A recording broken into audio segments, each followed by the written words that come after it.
Alors, autre film français, lui, à l'affiche depuis une semaine, Divertimiento. Est-ce que je le dis bien? Septième ou huitième film d'une réalisatrice qui s'appelle Marie Castille, mention Schnarr. Alors ça, c'est nom et prénom composés, c'est lourd à dire. Hein. Marie Castille, mention Schnarr. Je connais pas son travail d'avant celui-ci. Hein.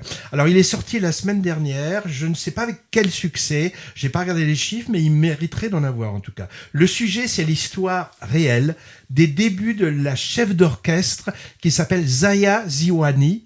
Alors apparemment, elle est très connue dans le milieu de la musique classique. Hein. De mon côté, je l'ai découverte avec le film.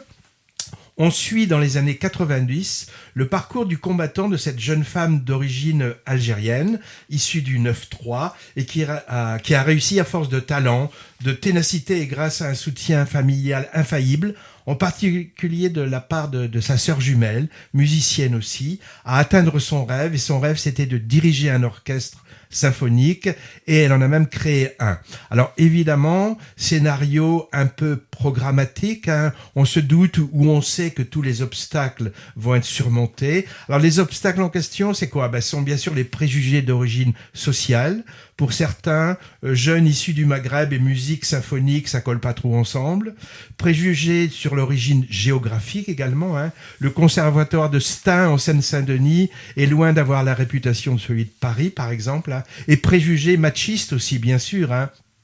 Le professeur joué par Nils Arestrup n'est pas tendre au début avec cette jeune fille. Hein. Alors on peut parler de feel-good movie, hein, rempli de bons sentiments, mais après tout, pourquoi pas, hein, si c'est bien fait. Et je trouve que c'est le cas ici, avec notamment beaucoup de scènes musicales, des scènes de concerts, de répétitions, très bien filmées. C'est vraiment un bonheur pour les amateurs de classique, même peu éclairés, comme moi, puisqu'on y voit jouer plein de morceaux, des morceaux connus, du boléro de Ravel à Prokofiev en passant par Camille Saint-Saëns, interprétés sur la longueur. Je pense qu'à peu près la moitié du film est dédiée à la musique. Hein.